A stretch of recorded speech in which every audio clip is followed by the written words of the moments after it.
A Garda Civil de Boiro detiña nos últimos días a un total de 4 persoas vinculadas con diferentes roubos cometidos dende xullo a setembro en vivendas, igrexas e locais de hostalería nas comarcas do Barbanza, Sar e Noia.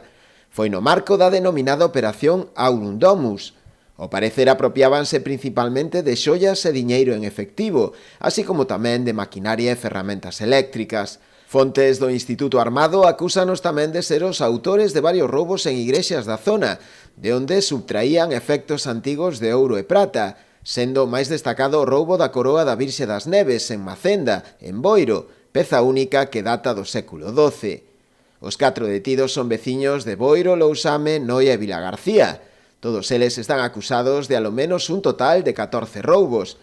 Xa pasaron a disposición do xulgado de instrución de Garda de Ribeira, que decretou o ingreso en prisión para un deles, ademais da clausura dun local de compra-venda de ouro en Boiro, onde ao parecer se recepcionaban os obxectos roubados.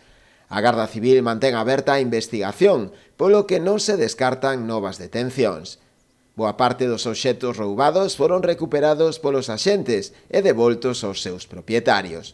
O resto das pezas recuperadas atópanse baixo custodia nas dependencias da Garda Civil de Boiro, polo que se algún veciño recoñece algunha da súa propiedade, pode acudir alí e reclamala, despois de acreditar a súa titularidade.